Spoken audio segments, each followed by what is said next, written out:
शरण्य आध्यात्मिक वारकरी शिक्षण संस्थेतले हे विद्यार्थी मंडळ आहे. फार गोड पावली खेळतं, टाळ देखील वाजवते. फार लहान आहे, एवढ्या लहान वयामध्ये घरदार सोडून त्या ठिकाणी आमच्या संस्थेमध्ये राहते आणि अध्ययन करते. म्हणून पुनश्च एकदा विद्यार्थी मंडळांचे देखील आभार. बघा, जगद्गुरु तुकोबारायांनी तुमच्या आमच्या हिताचं सांगितलं की देवारे भजन करा.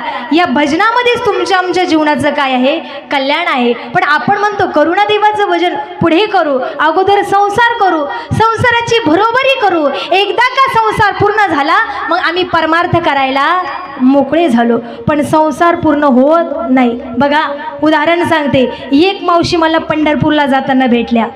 मला म्हटल्या, ताई, म्हटलं मावशी चला ना पंढरीला, वारीला चला ना. म्हणे, ताई आले असते हो, पण 3 मुली आहेत मला.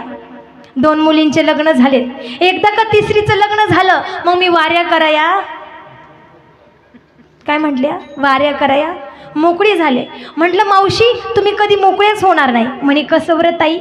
म्हटलं ऐका, पहिल्या 2 मुलीचं लग्न झाले, आता तिसऱ्या मुलीचं लग्न न होतं. पहिली बाळणपणा येते, पहिली बाळणपणाहून जाती न जाती, दुसरी ऑपरेशन करायला येते, दुसरी ऑपरेशन करायहून जाती न जाती, तिसरी घटस्फोट घेऊन मोकळी होती. मग तुम्ही वाऱ्या कराया कधी मोकळे होता.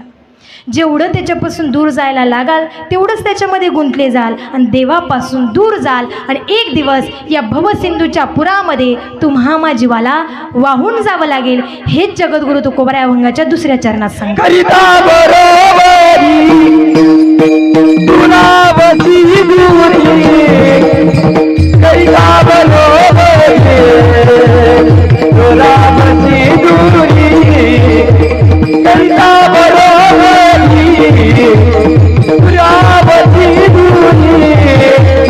Karitabalo